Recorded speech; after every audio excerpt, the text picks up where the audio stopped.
Hi guys, welcome back to Killer Personality Podcast. I'm Destiny. And I'm Courtney. And we're back. We're back for another episode of Season 3. Are we on episode 5? 4? This is episode 4. I was going to say it, and then I was afraid I'd be wrong. So, right, because you've done this is 4. This is my second. Mm-hmm. Okay, so we are almost halfway done with Season 3 already. I can't even believe that. I just love that when we started video for this episode, we were like, I never really had the idea we were going to try to look good. Oh, yeah. But we were in sweatpants, curled up. This is real life. Yes. So I did put on makeup because I've been really self-conscious about the video stuff, but like... I have not. I just feel like for some reason in the last video, I looked like a cow. I had like big sweatpants on and like a big old sweater, and I was looking at a video, and I swear there's sometimes I turn my head where you can't even tell I have a chin. I feel like I just don't watch it back. That's probably what I need to do. But I record it so we could put it on our Instagram, and then I just need to not look at it. I just need to close my haven't looked at it. If you leave negative reviews about how we look, we will block you. But I just think about that Instagram reel you posted the other day where it's like everything I do is cringy and embarrassing. Yeah. Like that's literally me. Yeah, when I listen to it or watch it, then that's how I feel. But if I don't, then I'm just like, yeah, who cares? Yeah. We're snowed in, iced in today. Yes. Literally, they had to bring us dinner because they have a truck and we don't. And they couldn't even get out of their driveway. Yeah, I've been snowed in for 2 days. And so I've showered, put on sweats, put on sweats. Same. Patrick finally got me to leave the house today, but I was like, you're driving. I'm not doing it. And we were okay. So, all right. Here we have the Menendez brothers. So one of the goals that we had when we first decided to do season 3 was, or when the topic of season 3 was that we wanted to branch out, and we always try to do something new each season. We only have 3 seasons, but we always try to do something new. And I think for season 2 season 1 was just get to know your Enneagram type and the growth tips for each Enneagram type. And then season 2, we talked a lot about the subtypes. And wings. Wings on the first one. Yes. And now we're like, this time we're just trying to type as many people in the story as we can. And we haven't done a great job of that, but it is something I'm going to try to do this time, especially because for this case, we have not 1, but 2 murderers. So we already have to type 2 people. And by the end of this episode, we are going to type a total of 4 people. Oh, well, we probably could do more, but I think in every episode we've typed at least 2, except for Casey Anthony. But we did kind of for her type if she did it, her type if she didn't. That's true. So, and you know what's funny is I remember I was looking at my notes that I did for Casey Anthony, and I did type her mom and dad. I typed her mom as a 1. So here you go, a little bonus for Casey Anthony. I typed her mom as a 1, very strict and controlling and wanting her image to look perfect. And I think for dad, I may have typed, again, if the sexual abuse was a thing or not, like an 8. If it was, a 9. Very passive, very letting mom take the lead in things if he wasn't sexually abusive, which we don't know. And that actually pulls me around to our major trigger warning for this case. I feel like we usually wait until it's like bad time to do the trigger warning, but this case discusses a lot of sexual and physical and emotional abuse from start to finish.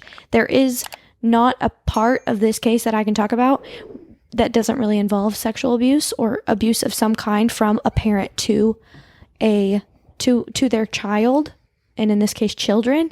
And so if that is gonna, and I don't really know how to say that, but if that's going to affect you in some type of way, this isn't it. This is not the episode for you. We have lots of other episodes where we don't talk about these types of things. And so go back to those because this one is just not it.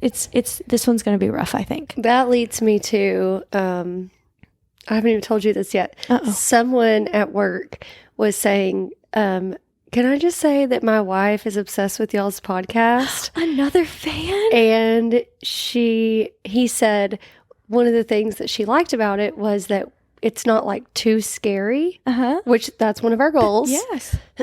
We do kind of talk about the crimes, but there are some things that although we're trying to be lighthearted and trying to make it not scary, because we don't like that either. Right. Where it's like eerie podcasts, we're goofy. We don't want y'all to be checking over your shoulder when you're listening to Right. this. But there are still you can't tell the story without telling, there are certain parts of the story. So yeah, keep in mind, there are probably little ears around you, or you might be, I don't know, not feeling emotionally well. And so if there's some episodes just may not be the one for you. Sounds like this one is rough. All right. So there you go. We're ready. Okay. So we're going to start where we usually do, before their childhood, with their parents, because parents are, in this case, a very big part of it, as, they were the ones who killed. They're the victims of this story. Well, they are we're going to call them all victims, because this was just a bad case all the way around. But they are the ones who get killed in this story. So, Papa Jose Menendez was born in Cuba to wealthy sports star parents. Both of his parents were pretty wealthy. They had a lot of wealth and friends, and very famous. I think they both had some kind of, and I can't remember what kind of sports they played, but they were both star athletes, like so much so to where they had like Hall of Fame kind of stuff, like in Cuba, Hall of Famers. Like big deal parents. And then some kind of major event happened in Cuba, and I'm not really sure what it was, but I know that it was like government and stuff, and their wealth is like taken away, and they end up in the US when Jose is only 16 years old, no money. They have nothing left to them. And I don't know if they just sent him. I can't remember if they just sent him or if they all went as a family, but Jose ends up in the United States around 16 years old with pretty much nothing. He has nothing in his name. And then Kitty, I think her name is Mary Louise, so I'm not really sure where the name Kitty comes from, but that's what they call her. Kitty was born in the U.S. and was in an upper middle class family. And she, growing up, was like a beauty queen, and she was popular and super beautiful. And I think she had a lot going on for her as a teenager, as a child, and stuff like that. But I think I remember I was listening to a podcast earlier today just to kind of get right in the mindset for this one. And I'm thinking it was Sinisterhood. It was a really good podcast. It's a 2-parter, and they were so thorough. And I think that they said that Kitty may have been sexually abused as a child. So that's where I'm not 100% on that fact, but that will circle back around, because you're going to see a lot of that with her children as well. So, but she has a lot going for her, and she ends up at Southern Illinois University. And her senior year at Southern Illinois University, she meets Jose Menendez, who is a freshman. And apparently they have an instant connection, and it's like a whirlwind romance, because Jose and her end up engaged really soon and married like later that same year. So even though she's a senior and he's a freshman, she graduates, and right after graduation, they get married. And I think he transfers to some school in New York, Queens College or something like that. And he finishes out his accounting degree, and they struggle through these years because, of course, he's still in school. She's an elementary school teacher, and they're kind of living like that. But she does go on to say later in her life that these were the happiest years of her life, when they were struggling through the hard times. And it wasn't until they started to become really wealthy that she started to not be so happy. This was the best time in her life, she says, is when they had to struggle through getting Jose through college and everything. But he graduates college, and they start really kind of climbing up the ladder in that New York area, and he gets like jobs that are really good. And he's described by coworkers and bosses and stuff like that, like as a shark. He knows what he wants. He goes for it. I didn't say this before, but he was also like a sports star, not like his parents, but I think he was good enough to get scholarships to college, and he really wanted to go to an Ivy League, but his parents just couldn't afford it. I don't think he had it in him to do, so he was unable to go to an Ivy League school. But he did go to college. He did finish college and then starts climbing the corporate ladder, gets a lot of jobs, and just literally like bullies his way through work. So this is like a strong personality, does not take no for an answer, will absolutely ridicule you to get what he wants. He is like the definition of a shark, or something worse than a shark. Okay. So that's telling in an Enneagram. Yes. Lyle was born. Lyle is the firstborn. His name, I think, that's not his first name, but for some reason, Joseph. Joseph Lyle Menendez was born on January 10th, 1968. And right after Lyle's born, Kitty quits her teaching job so that she can stay home with the boys, with the boy and eventually another one. And Eric is born 2 years later on November 27th, 1970. So we have Lyle, who is the oldest, and then Eric, who is the second oldest, which for some reason I get them confused. So I apologize if that happens. I'm going to try to keep them straight. But for some reason I always want to say Lyle is the younger one. But no, Lyle's the firstborn. Kyle is the secondborn. There is no Kyle. Eric is the secondborn. We're going to get through this together. So I think that they grow up pretty normal. I say that. They didn't grow up normal. I changed my mind. They were not really disciplined as children. So Jose has climbed this corporate ladder and they're slowly gaining wealth.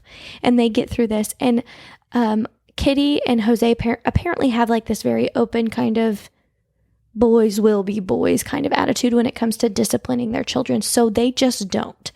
And there are family members and everything who end up testifying and talking in future interviews about the lack of discipline the boys had growing up.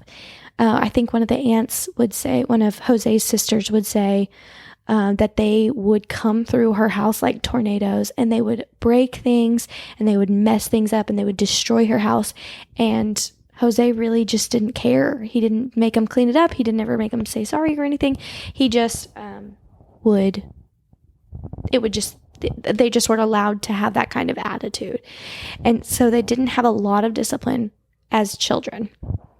So Jose kind of flips their life around when he moves them from New Jersey all the way to California. And this is really, I think, when their life takes a turn. So he gets this big time job, I think, at RCA Records, which is weird because he was an accountant. But again, he's this sharp man who can just literally convince anybody to give him a job, and then he goes in and he does the job really well, like too well, and just constantly climbs and climbs and climbs, and he really builds their wealth through this. And it's around this time that instead of having their open, the boys don't really get disciplined at all, to a very different kind of life where every single thing they do, the boys do wrong.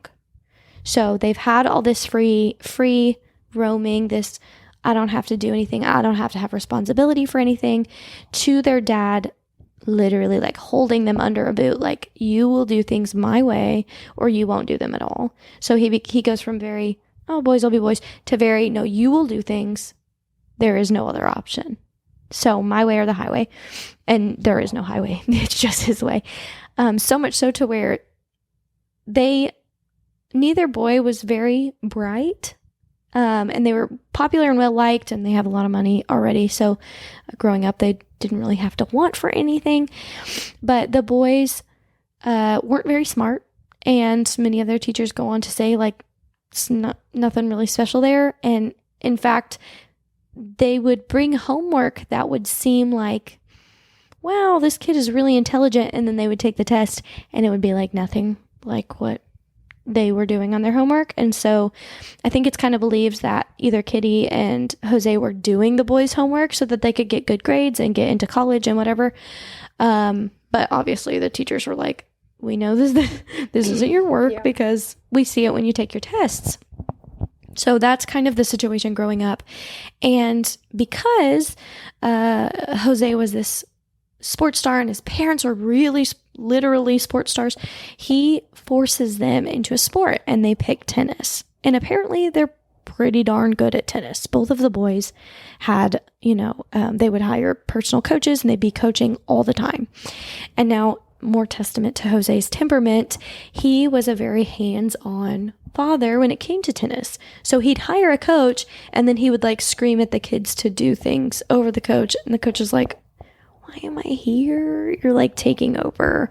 And, but it didn't really change. So I think they went through a couple of coaches and stuff like that, but it was pretty bad enough to where any kind of weakness was like completely exploitable by him. And so I think at one point Lyle or maybe Eric, I don't know on this one of the boys had an ankle injury that was pretty severe and he lost a match and his father was like screaming at him from the stands, like calling him a disappointment and all this stuff. So you can just kind of get the picture that this is not a very healthy family. So there are some other things like Lyle was known to have been a bedwetter for a really long time. And I was listening to a podcast, and I'll link it in our show notes, but they were saying that was part of the McDonald triad. Do you know what that is? Mm-mm. Okay, so the McDonald triad is like the three, I'm going to read about it because I think that will do better. I didn't know what it was either, and I had to look it up. But apparently there are three things that can signal like violence later on in life when you're a child. And okay, let's see. Wikipedia says the McDonald triad, also known as the triad of sociopathy or the homicidal triad. I don't know why it's called the McDonald triad, is a set of three factors, the presence of any two of which are considered to be predictive of or associated with violent tendencies, particularly with relation to serial offenses. So, those things are cruelty to animals is one, obsession with fire setting, and persistent bedwetting past a certain age. So those three things, the presence of two of them signifies that you'll probably have a violent future. And this is going to come out at trial, but isn't it kind of like known? And I think I researched this, but like persistent bedwetting past a certain age also linked to like sexual abuse? Sometimes. If somebody's doing that as a social worker, we are like little tentacles are raised, but it's not always. Yeah. Like there's lots of other factors. I think it always makes you question. Yeah. But it's not like a surefire. Right. Yeah. 1-to-1 ratio. So, right. Probably the same as this. Yeah. Although cruelty to animals, that's kind of, that's a big one. We saw a lot of that in serial killers. Yeah. A lot of those are linked to like conduct disorder that kind of come out. Yeah. But as far as I know, Lyle did not have any kind of cruelty to animals or obsession with fire setting. I think it was just the bedwetting, but I just know they pointed that out and I was like, yeah, well, it could be another sign of something else. And we do find out that, I mean, it really is probable that they were sexually abused as kids, and we'll get into why everybody kind of believes that as truth here in a moment. But he also played with stuffed animals well into his teen years. So this boy who's the older brother of the two, and he's playing with these stuffed animals, again, as a teenager, 14, 15-year-old boy is still playing with stuffed animals. And there was also some crazy stuff about his dad. Apparently, the boys brought home, they had a dog. Oh gosh, what happened? They had a dog, and the dog did something wrong. And I can't remember what it was. I'm sorry, I keep saying that, but I just don't remember. And the dad cut the dog's head off and put it in the fridge. So like the boys just walk in to the fridge the other, a day later or so, and they open up and there's a dead dog's head in there. Oh my gosh. Yeah, so bad home already, and we haven't even gotten to the other kinds of abuse. But there was also a time where Lyle brought home, or Eric, one of the boys, brought home a bunny rabbit, and and Jose was like, you cannot keep that thing. And he was like, I'm not going to get rid of it, just like our bunny. And the dad literally like beat the rabbit to death beat it to death, and then threw it in the trash, and then made like the boys come and look at it. Well, I mean, they were like young, like no more than 12 or something like that. Sounds like sick. Yeah. So we get to where they are. We've kind of touched on how they were as teenagers and stuff like that. This all happens. So what is Kitty doing during all of this father rage? So I think Kitty was pretty much okay until they moved across country. And then she started taking pills and drinking and stuff like that, kind of like medicating. Yeah, to kind of numb out everything that's going on. And we'll find out more about what she's doing, which was so bad. And I do think that there was even, she tried to kill herself at one point. And so, or maybe multiple points by consuming so many pills and stuff like that. But she goes back to say like, no, I wasn't going to do that. But I think at one point she left a note. And even still, when she didn't end up passing away, she was like, no, it was just a note. Like I wasn't trying to, whatever. But there are instances where when the boys were like 5 and 3, they went to a mall with their friends. No, mom and friends went to the mall, and she had the boys with her, and they just ran off, and she just let them. And then they called over the intercom for Kitty Menendez to find her kids. And she was like, oh, good, they're good. We can go shop now, like uninterrupted. And she was also known to say that having the boys ruined her life. I think she wanted to be an actress, and she felt like they ruined her body and they made her unlovable, because Jose also cheats on her a lot, and he's a wealthy man, and that's super common, I think, when men are super wealthy. But he would not only like cheat on her with like work associates and stuff like that, but also literally prostitutes. Like he would go find prostitutes, and so she's feeling really low about herself. She would get like plastic surgery and stuff to, facelifts to make herself feel better, but it never really worked. And I think she blamed the kids because she mentioned that she was much happier when they were poor, and then really having those kids, I think, kind of ruined her life and any chances she had to succeed, I guess. Insert inspirational quote: money can't buy happiness. Yes, right. But so here's another interesting fact. We already know that Lyle and Eric are going to kill their parents, even though we haven't talked about that part yet. But here's just something I want to add here because I think it's interesting. Eric had a friend, and he made this friend in California. So their life turned upside down when they moved to California, and eventually they do get to go live in like Beverly Hills, which Kitty was over the moon about because they finally had made it. Mm-hmm. And but anyway, they had trouble making friends. Lyle was much more like extroverted, and Kyle, where does that keep coming from? Eric was much more introverted and very to himself, but he did make this friend, and they had these dreams, I guess, of becoming screenplay writers. And so they do write several scripts, but one of the scripts is a story about this boy who ends up killing his parents to get their wealth.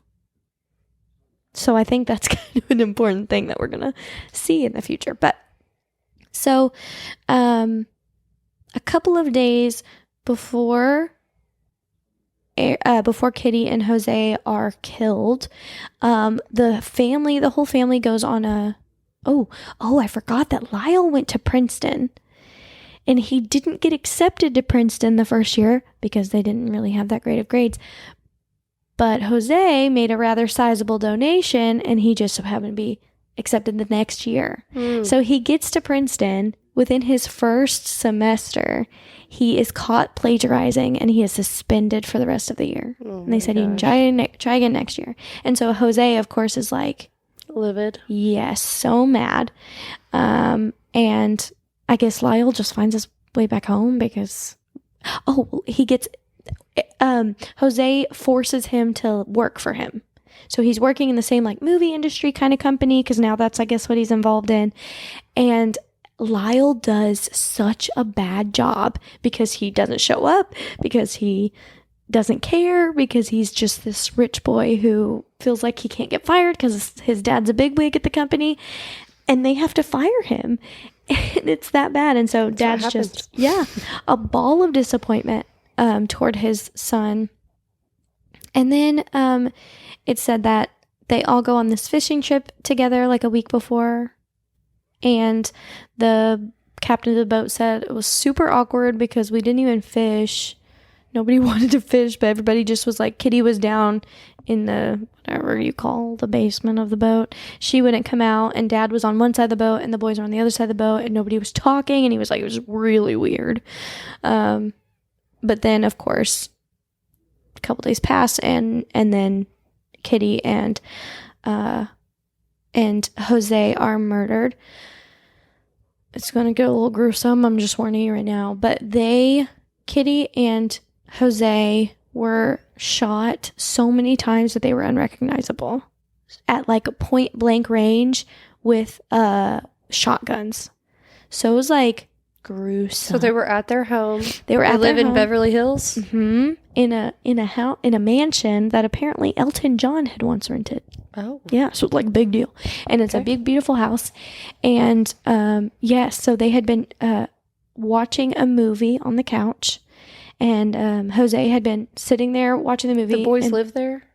I know Eric did, at least. I don't know. I think Lyle kind of comes and goes. I don't know what Lyle's doing. But they're both, they're not there. Well, they claim to not be later, but we know that they did this, so they are there. But Dad is watching a movie, and Mom's head is in Dad's lap, and they're both watching this movie, and it said that Kitty had fallen asleep or something like that. And the boys, well, we don't know this yet, but the killers come in and they shoot them multiple times. Like run out of ammo, and apparently Mom tries to get up. She hears the shots and obviously wakes her up out of her sleep. And so she wakes up and she like tries to get away, and they just shoot her over and over and over again. But they run out of bullets from both of their shotguns because they shot so many times, and she was still alive. And she's like trying to crawl away to get away from them. And Lyle goes back to the car, gets more ammo, and then comes back and then like puts the gun on her face, like literally so close it was touching her face, and shoots her again and kills her.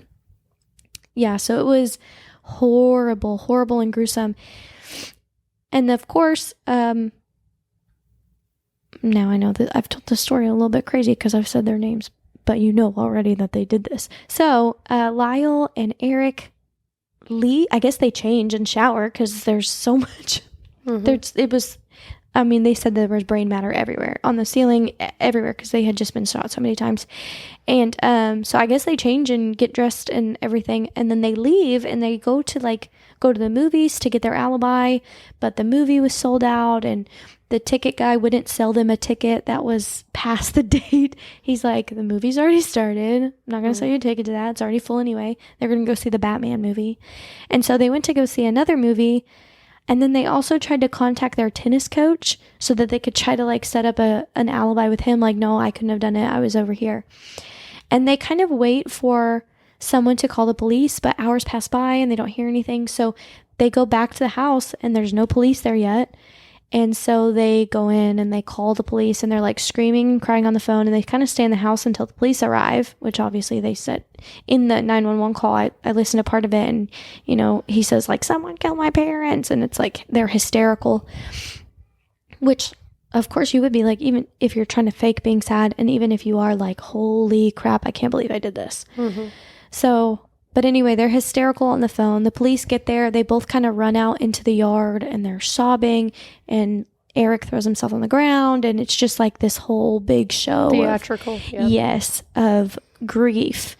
And I listened to like 3 podcasts when I was doing this episode, and all of 3 of them, they say, which I find to be weird, but they say that the police believed their story. They believed their grief so heavily that they didn't test the residue on their hands, which would have shown that they shot the guns. If they would have tested them right there, they'd have been like, book them, like, we got them. But they didn't test them because they believed their grief. But these podcasts have also said, but there was this guy, one of the detectives noticed that something was weird, and they were acting weird because most of the time when someone walks in on a crime like this, especially in their own home, they try to get away and they call from a different location because the killer should could still be there.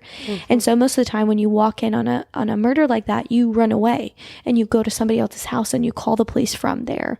And they didn't do that. They called from the house. And then they also say that, people don't stay in the house and wait for the police because, they saw the police arrive and then they run out of the house. They're like, no, you get out of the house as fast as you can. You don't want to stay in there with especially what had happened there. And so they said that was suspicious. And then the last thing they said was suspicious is that Eric kept talking about all the smoke that was in the air, but they were like, hours had passed since it had been, it just wasn't, there was not a lot of smoke in the air, but he kept mentioning there was just so much smoke in the air. I just can't believe like that happened to my parents and stuff like that. And so they're like, these podcasts have said they didn't test their hands, which this is what happened. They didn't test their hands. But also detectives kind of were suspicious. But if they were suspicious, why didn't they test their hands? Yeah. I don't know. But anyway, they did not get their hands tested. So, a couple weeks pass by and Lyle and Eric are on a spending spree. Now, their parents' estate was worth millions and they got, I think, a couple million in the life insurance policies. And so, they bought like cars and Rolexes and a $50,000 tennis coach.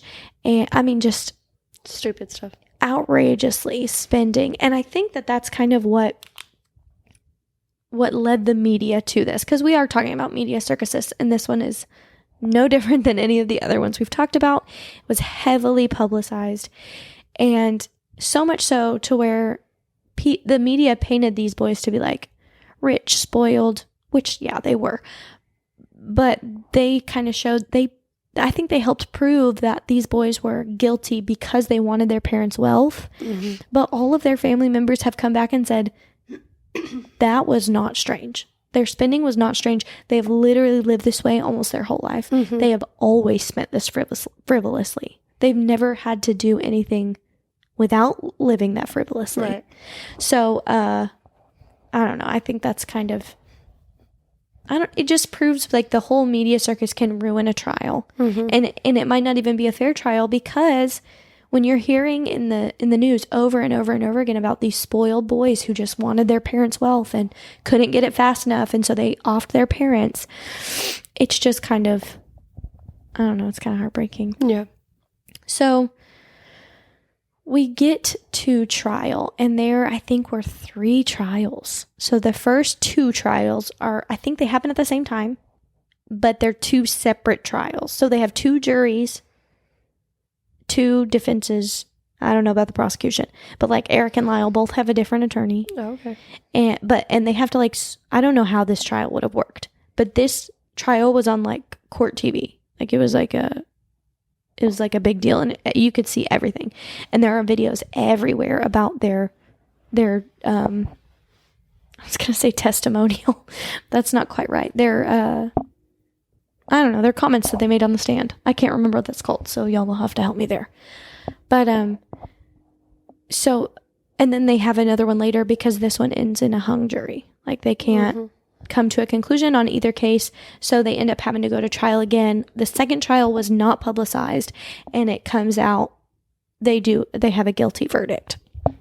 And we'll talk about why that happened. But what comes out in this first trial, since it was so heavily publicized, was what the media deemed the abuse excuse, which that phrase alone breaks my heart.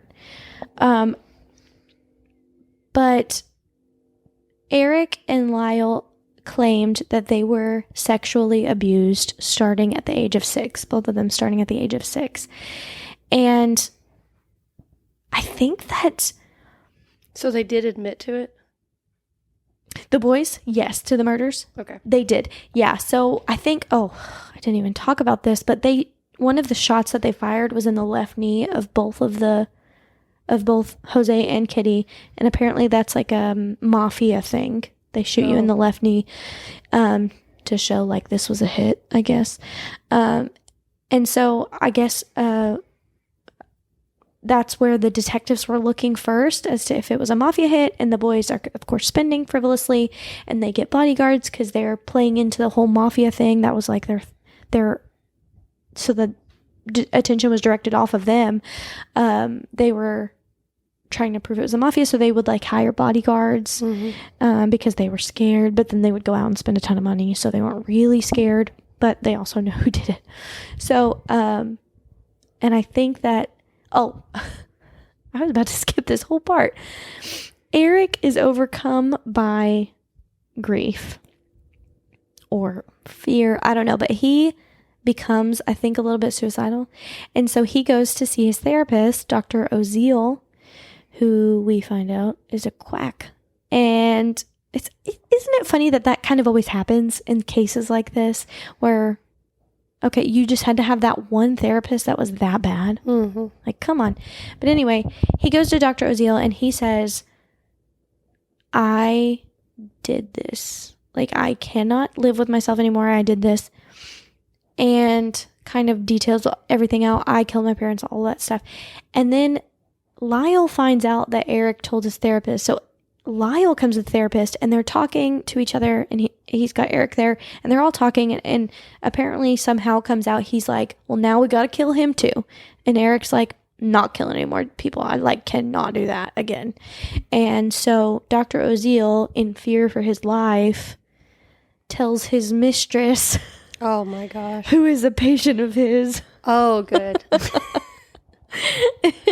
that the boys did it. And the mistress, who is a scorned woman, because I guess he decides to break up with her because she's like in need of therapy, like heavily in need of therapy. And not that that's bad, because we all need a little bit of therapy, but I think she was a little crazy. This woman's a little crazy, and I think Dr. Oziel tried to leave her so that, he could be with his wife, or maybe have him another mistress. I don't know.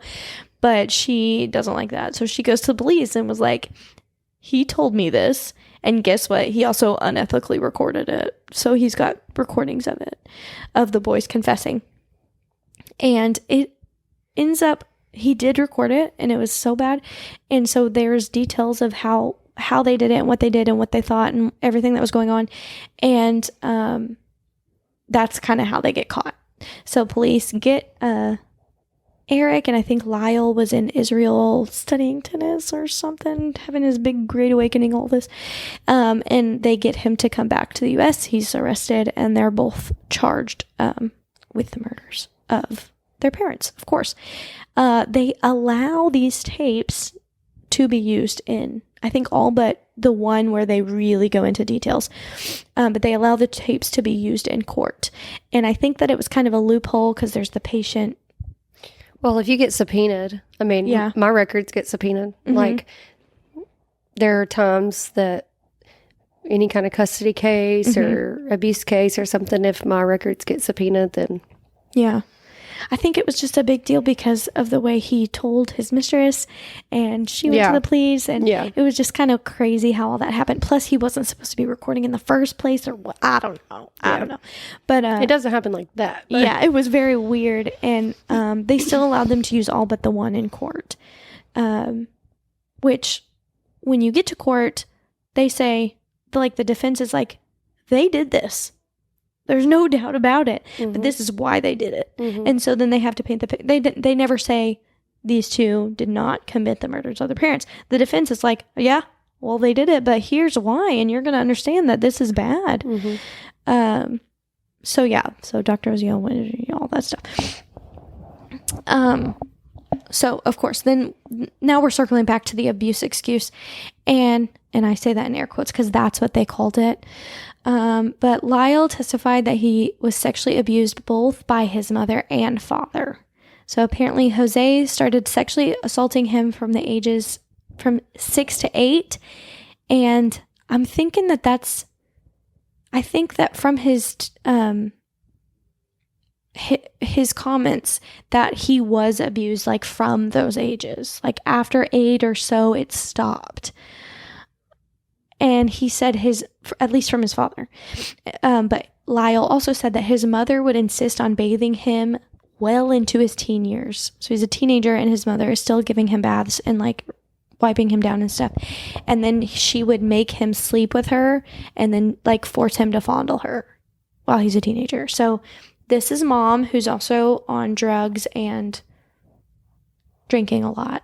So Lyle also admitted to assaulting Eric, and I actually saw this part of the trial. I was watching it because it's like all on YouTube, and he's like sobbing as he's like apologizing to his brother, because he says that he assaulted Eric when he was only 8 years old and Eric was 6 years old with a toothbrush. Like, he took him to the woods and would do what his father would do to him. And I just think at 8 years old, that is definitely a learned behavior. Like, that is not something you just come up with, especially like taking him to the woods because you know it's not really supposed to happen, you know?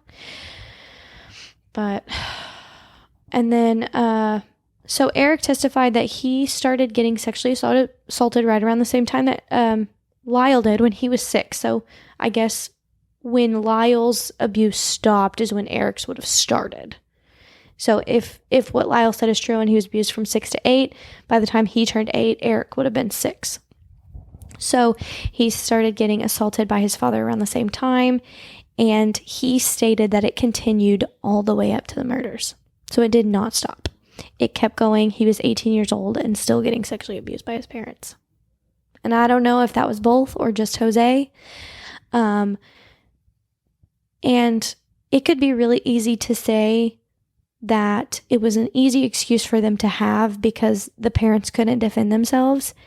But there were so many instances throughout their childhood where cousins or aunts and uncles would say there were definitely some weird things going on. So one of the cousins, when the boys were younger, they had this girl cousin and they tied her up and started touching her, and they wouldn't stop until she started screaming. And then they did stop and they untied her and everything and let her go. And then there was another time, that same cousin, she said that Lyle, I guess, got on top of her and started touching her again when they were a little bit older, and she started screaming again and he stopped. And so she definitely said that was weird. And then I think either that same cousin or a different cousin lived with the family for like a year. And she said that weird things would go on. Like, if Jose was in Lyle's room or in either Lyle's or Eric's room, like, nobody was allowed to go in. And so she knew about that, and she would live downstairs. And I think she even said that she went to Kitty and talked to her about it. But Kitty was just like, oh, don't worry about that. It's not a big deal. Like, it's nothing you need to be concerned about. That's like family business. And I think Lyle even went to his mom and told her about it. And she was like, it doesn't matter. Like, stop whining about it. I don't know, something like that. It was just really bad. But it was like several cousins and several other family members have said, yeah, there were weird things going on in that household that we couldn't really explain, but we didn't know, especially the cousins that were around the same age, like, we didn't know to tell anybody else. We didn't know how to deal with that. And so it just kind of kept going on, especially for Eric. So in the days that led up to the murders, Eric was supposed to be going to college soon. So he just graduated a week before he was supposed to move to UCLA, which also his father had to pay for to get into. He was supposed to be able to live on campus, but his father made a second sizable donation and told Eric just a week before that he was supposed to move that you're not moving there, you're staying here. And so I think like Eric felt like his last little bit of freedom was getting taken away, and he knew that the abuse wasn't going to stop. And so he is upset and everything, and they get into this big fight where he tries to pack a bag and Kitty is screaming at him, like ripping the clothes out of the bag as he's trying to pack them. And then Dad comes in and is screaming at him, which really wasn't uncommon. It was happening all the time. And he just leaves. So he's like, I am done with this. I'm not going to pack a bag or anything. I'm just going to leave and I'm going to go stay with my friend. And then a few days later, Lyle is there, and Lyle and Kitty have gotten into it so bad. And Eric's back there. They're all fighting, I guess. And Kitty rips the toupee off of Lyle's head. So apparently Lyle had started balding, and Kitty and Jose were like, you can't show that to anybody. So they bought him an extremely expensive toupee, like hair implant kind of thing. And Eric didn't even know about it. Oh my gosh. So it was like a very secretive kind of thing. And so when she rips this toupee out, Eric is like frustrated, like, I didn't even know you had that in your head. Like, I didn't even know you had that. And throughout most of their life, the brothers were said to have been really close, like really, really, really close, like inseparable. But he was like, I didn't even know you had that. And, you know, we're brothers and we're supposed to be like best friends kind of thing. And this is kind of when they vow that they'll never keep secrets from each other again, because they felt like their parents were trying to tear them apart, which it kind of sounds like they were. They would like tell each other to keep secrets and all this stuff. And family secrets are never good. Yeah. Never. And this is when Eric confides in Lyle and tells him about the sexual abuse that's been happening his whole life. And Lyle freaks out because this only happened to him for a couple of years. And so he accuses Eric of liking it, of saying like, yeah, like he's really mad and he's like screaming at him and like, you must like it. Otherwise it would have stopped a long time ago. And like Eric breaks down. And then I think that's kind of when Lyle's like, oh crap, he's not the problem here. And I'm not sure on the timeline on this, but he confronts his father. I don't know if it's that same night. I don't know if it's a couple days later, but he confronts his father and says, I know what you've been doing to Eric. I mean, you did it to me too. It stopped a long time ago, but you did it to me too. And if you don't stop, I am going to tell somebody. And Dad is like, oh, big mad. And he says, you know, this is none of your business. What goes on between a father and a son is his business, whatever. And Lyle says, nuh-uh, this isn't happening anymore. This is done. I will ruin your life. And apparently at that point, Jose just kind of leans back and nods. And he was like, you're going to do what you're going to do. And Lyle's like, I'm not going to do anything as long as you stop. And he's like, you're going to do what you're going to do. And there's nothing I can do to stop it. Apparently the boys had felt like their parents were going to kill them. So, and that's something that Jose would accuse them of, like, or say to them all the time. That was like normal family conversation. Like, I'm going to kill you if you ever embarrass me like that again. Like at one point, Eric and Lyle were robbing houses for fun because they don't need the money. And at one point he told the boys that if you ever do this again, I'm gonna kill you. If you ever embarrass me like that, I'll kill you. And so that's like a whole big thing. But at this point he was like, I know my father, and my father will do anything to make sure his image is not ruined. And so he says he feels like his parents were really going to kill him. They were going to stop the threat from getting out. And so it is then that this family goes on their fishing trip I talked about earlier. And Kitty is apparently mad because there's more people on the boat than she thought that there was going to be, which it's like a fishing trip. So there's going to be a boat person who's to drive the boat and people who are fishing and stuff like that. And Eric and Lyle both at the trial say they think their parents were really going to kill them on this boat trip to make it look like an accident. But because it didn't go the way they planned, that's why the boat ride was so awkward. They were all fighting about stuff like this. They all knew what was going on. That's why the boat ride was weird. And even the I want to say conductor, but that's like a train, right? Who drives boats? My brain is blank tonight. Captain? Okay. Yeah. The captain of the boat who had to go to trial was like, yeah, I kind of knew something bad was going to happen to this family because it was just weird. But of course, that's like 2 days after they went on to say that people were getting sexually assaulted in the trial. So who knows if he actually thought something bad was going to happen. But, and then of course they go home and they're all fighting and stuff like that. And then apparently right before the murders, Jose yanks Kitty's arm and pulls him into the room. And, I guess a few days before this, maybe after the boat trip, the boys bought the shotguns for self-defense because they really felt like their parents were going to kill them, or they say they did. That's why they bought them. And then, of course, that night, Jose yanks Kitty into the thing to go watch the movie. Or I don't know. They were all yelling at each other, and then they said he yanked her into the living room or the family room, wherever they had their TV. And Lyle he says he was convinced that they were going in there to like finalize their plans to kill the boys. And so he looks to Eric and he's like, we've got to do this now. Like, this has got to happen now. So their whole like defense was, we thought they were going to kill us. So we had to strike first.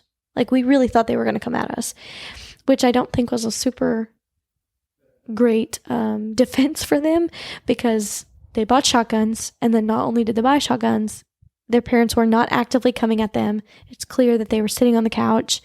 And so, and then how many bullets they put in. And then not only that, but Kitty was still alive when Lyle had to go all the way back to the car, get another bullet.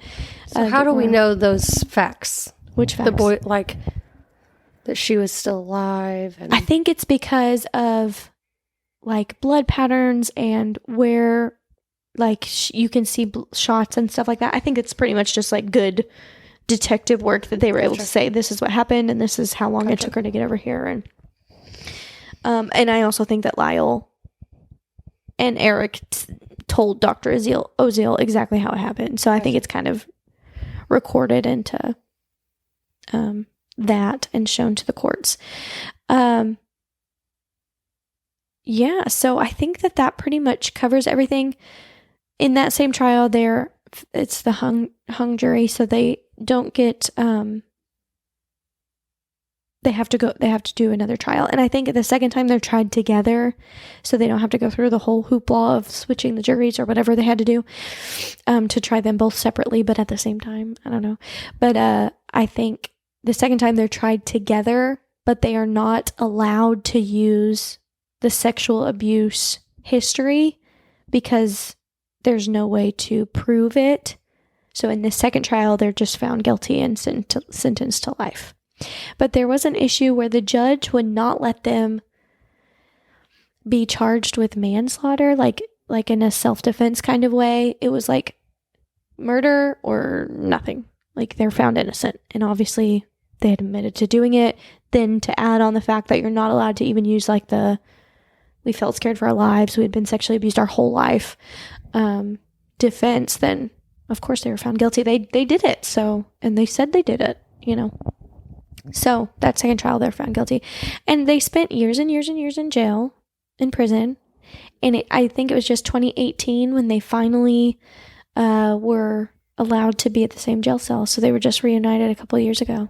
Wow. Yeah, and apparently, like, when they saw each other, they were, like, sobbing and just excited to see each other. They've both been married since in jail. I think one of them has been married twice. Oh, my gosh. Ladies. We talk about this. We always talk about this. We should try to type women who... Yes, gosh. That actually would be fun. Let's do that for a bonus episode. Yeah. Or we type the women who find love with killers. Mm-hmm. Gosh. Killer love. Something like that. Okay, so what do we think? I'm pretty sure I left out a lot of details, and I'm going to tag all the podcasts I listened to below because they were really good and thorough, but we only have so much time. Yeah. And Enneagram especially typing to do. cases like these, there's no way we can cover everything on just an episode. Yes. Okay, so for Kitty, okay, I'm thinking 3-ish. Me too. Okay. That's what I have. We're always so surprised when the other one gets it right. I'm thinking like the supermodel or the beauty queen or whatever she was, and her image and all of that. Yeah. I just really identify a lot with Kitty, not the second part of her life, but the first part where she was like, in school she had a lot of friends, and I think she was a cheerleader, and then she ends up going to college and then becoming a teacher, and I'm like, well, that is my life. Now the rest of it is not my life, thank goodness.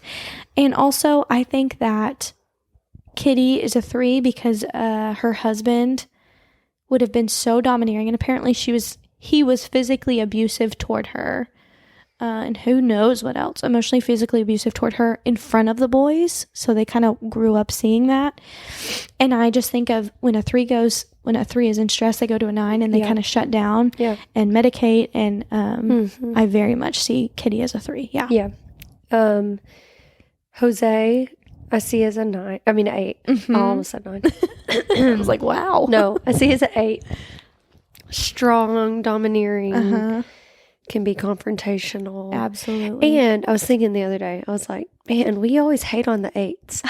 And I think let's not imagine the negative qualities of Jose being an 8, but just the climbing the corporate ladder and that brave, fearless, there's a lot of really good qualities about 8. So we're not hating on 8s when we say that. Yes. And I also think a lot of these aggressive types are 8s. Yes. But I want to point out that we are 3s, and most of the killers that we've typed on this show have been 3s. So they're classic liars. So, and actually I got caught up. I have 8 or ... maybe 3, but just for the success image driven portion. Mm-hmm. But I really struggle to think of a 3 as really a shark so much as like somebody who 3s are a little more charming. Yeah. 8s are a little less concerned about how I appear to you. Yeah. I would think social 8. He might have been maybe a social 8. I don't know. Maybe not. I don't know. But I think 8. Okay. The boys are harder. Oh, I had so much trouble typing. I have, and I won't tell you yet because I want to see what you think, but on Lyle, I have 1, 2, 3 different typings, and then in all caps, I don't know. Okay, so the Eric, the younger one that was a little bit more compliant, introverted, stayed at home, maybe a 6. I got a 4 wing 3. Okay. Because he was just known to be very creative, and he wrote the screenplay, and he had big dreams like that. Okay. And he was, and again, I'm not hating on 4s, but he was the more emotional of the two. I think he very much was crying. He couldn't deal with those big emotions, I think, and that's why he ultimately ended up going to Dr. Oziel. Okay. Now, the only true 4 I think I know is a mutual friend of ours. I won't call her out like this, but she has actually told me that she could murder somebody. And I'm like, oh. She feels all the feelings. She asked the question one time when we were at a party, and she was like, what would you guys do if if there were no laws for a day? What could you do? And I was like, man, I'd speed everywhere. I'd be so fast, which is such a 3 answer because of efficiency, But she was like, that's it. Like, I could kill somebody for sure. But he actually had the guilty conscience. It was like, I have to get this off my chest. I can't deal with this kind of turmoil. So I got a 4 wing 3 for him. Okay. For the other one, I get 7-ish vibes. There just seems to be like impulsive, reckless, we're extroverted, a little wild, got a little wild spirit in him. For him, I got a 6 wing 7 or an 8 wing 7. Okay. So I think that, to me, the 6... He was protective. Yes, that's what I come back to, is that he... If what their story is really true, and I do believe they were sexually abused, I think that that's kind of, like, they even had psychiatrists and stuff sit in on trial, and they were like, yeah, that kind of grief, the things that they're going through on their face versus what they say happened leading up to, you can tell that one is real and one is maybe not so real. And the real one was, like, they definitely endured some trauma. And I think with the testimony from their other testimony, is that right? I don't even know. With what their cousins and aunts and uncles had said, I think it's pretty much like, yeah, probably happened. But I think that he was, that very loyal. And again, if what he said was true, and when Eric told him it was still going on and he was like, oh, I'm not dealing with this, I think he would have done anything to kind of stick up for his brother. So that's kind of where I went. I said 6 wing 7 or 8 wing 7. I knew there had to be a little 7 in there because he was really impulsive. He was the one who, like, really kind of stole things. And I think Eric kind of followed him around and stole things to be like his brother. Yeah. But I also put a 3 wing 4 because he was so hard to type, and he was really extroverted, and apparently he was really charming and got all the ladies and stuff like that. Which, I don't know, I think 7s and even 8s maybe can be really charming still. Oh, that's a triad, right? What is that? 7, 8, and 3s are assertive. The assertive triad. I think that's kind of why I went to a 3 as well. because they are willing to put themselves out there. But then the brutality of the murders and like that aggressiveness and confronting your father when your father is like... That doesn't feel six-ish to me, just because they're the more anxious, more passive, compliant. Well, even actually when I was looking at sixes, it was like problems with authority. When you are a 6 and you have problems with authority, like you're super untrusting. I think it goes either way. Yeah. They're either the passive, like, compliant type, or they're going to be the ones that are mistrusting of authority. Yeah. I think they have swing both ways. Yeah. Well, and it was said that he kind of idolized his father a lot, but then there were these times of struggle and stress and that authority. I don't know. Yeah. That's a tough one. I put all caps, I don't know. And then I also heard that another psychiatrist had pretty much said once, maybe speaking with him or something, like, yeah, he's a textbook sociopath. And so I actually Googled sociopath and the Enneagram. And I think a lot of people say, like, you can't really type a sociopath because they don't really have the core desires that the Enneagram is based around. Like, they just have kind of behaviors that they do, and then sometimes they have wants and not wants, but they don't have an inner true desire. Well, I feel like once you get really, really, really sick, that's not your true self. Like, unfortunately, when things happen, possibly trauma, whatever, I feel like you're no longer yourself. Yeah. Like, it would be very hard. You can find little traits of Enneagrams, which is basically what we do when we type people. Right. But especially with all of this, when drugs are involved, when mental illness is involved, when major trauma is involved, it's, hearsay. Yeah, absolutely. At best. And I could absolutely see Eric too as a 6. I don't have that on here, but I just thought, oh wow, he's so creative and emotional. He's definitely a 4, but he could be the 6 in the following his brother around and really wanting to be like that. But Lyle, yeah, I think the one I leaned most heavily to was an 8-wing 7, or maybe a 7-wing 8, because he just was. I go back to like the brutality of the murder and how strong that was, and it could be really easy to like mimic something that he already said he was mimicking his father in that way, and if we think his father was an 8, maybe he tried to have those same behaviors. I don't know, that one's a hard one, man. That's a rough case. It was so hard to listen to and so interesting, and I think there are a lot of people like still advocating for them. This is happening. Oh, another fun fact, this trial happened 2 years before the OJ trial. And while Eric was in prison, he was in the cell right next to OJ. And they spoke a lot, apparently. And Eric says that OJ definitely did it. He's like, yeah, that guy's guilty. Okay, well, I don't know if you believe Eric Menendez. OJ did it.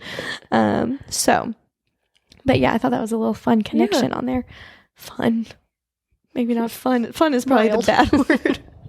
But do we have a quiz this time? We do. Okay. I sent it to you already. Okay. It is called, and I kind of think it's a long one, so we might have to kind of zip through them as fast as we can. You can go ahead and start. Which Disney siblings are you and your sibling? Ooh, I was thinking about a brother or something. Yeah. So because when you were doing these, we were talking about brothers. My husband is a twin. Yes. And he is a 6 and his brother is an 8. Oh. I know. So there we go. I was like, oh, could be. This is interesting. Yes. I think it's funny. I feel like I could easily type the parents, but also I think a lot of the research on the brothers was hard because they're always referred to as the brothers. They did this and they did that. And there's no like, Lyle was this way. Other than Lyle was extroverted and Eric was introverted. That's pretty much all I got. Other than they were inseparable and they did everything together. They weren't very smart. Everything was connected, which I think kind of pulls it like defines their personality in one way. And so we can't really, I think they were much harder to type than their parents were. Yeah. Okay. I'm ready. How would you describe your sibling? Wait, who are we answering as? Oh, you do one, I'll do the other. Which one do you want to do? This will I'm be a going to fun do the challenge. little brother. Okay, you'll be Eric, and I'll be Lyle. Okay. How would you describe your sibling? I'm going to say fun. I will say, that's hard. Smart. Okay. How many siblings do you have? Just the one. Okay. What is the age difference between you guys? 2 years. How close were you and your sibling when you were young? I think they were attached at the hip. Okay. How close are you guys now? They're pretty close. They're in the same jail cell. We've grown closer. Yeah. They've been through some things. Yeah. What do you guys fight about? My behavior.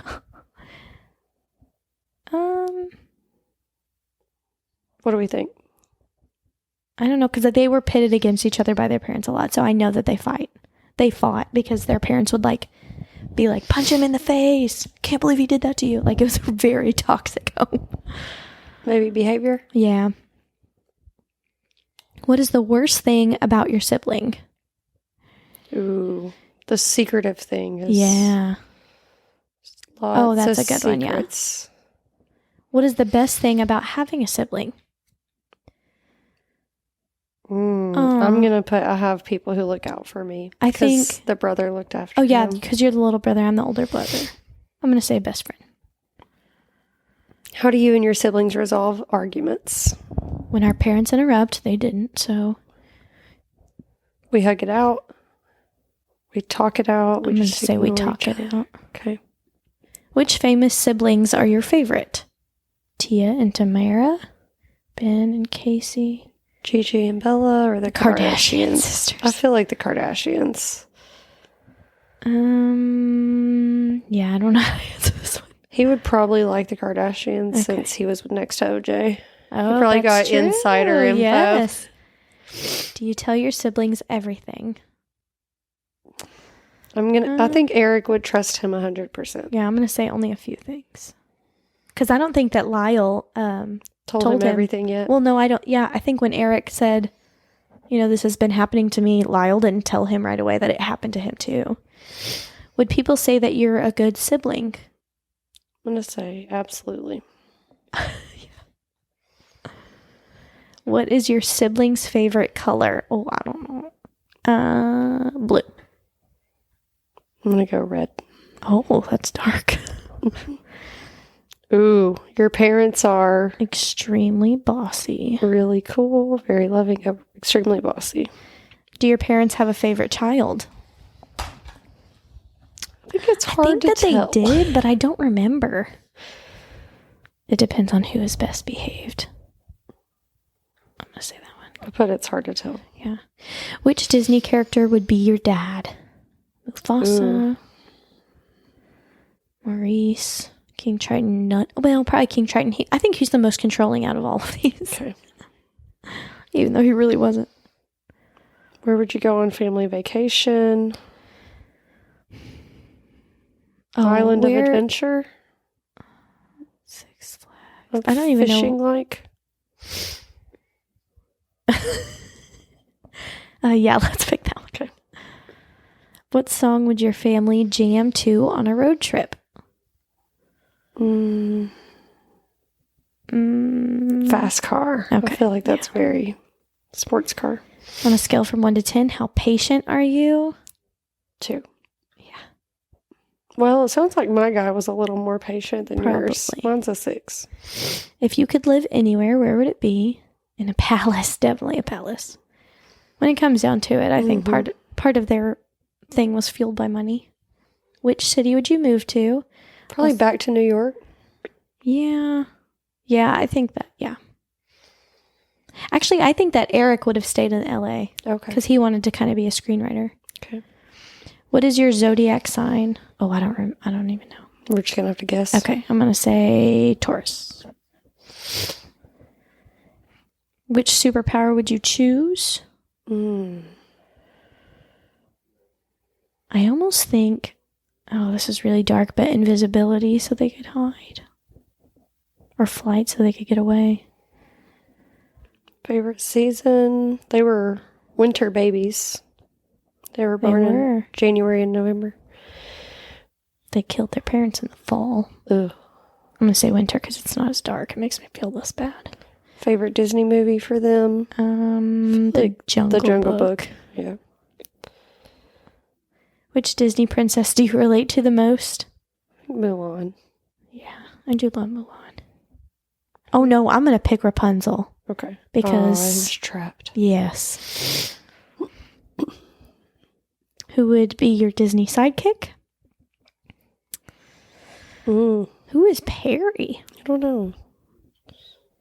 I'm gonna say the mice. I picked Flounder. Okay. Who's your least favorite Disney character? Mother must have been Gothel. Perry the Platypus. Mother Gothel. I'm gonna say yeah. Oh, your favorite Disney prince? I have to pick Prince Eric for Eric. I'm gonna pick the Beast. Oh no, I'm gonna pick Prince Charming because he was the ladies' man. What type of animal is your pet? They have that dog. Okay. Oh. What'd you get? I got Phineas and Ferb. I got Elsa and Anna. Those are both pretty close siblings. Good pick. There we go.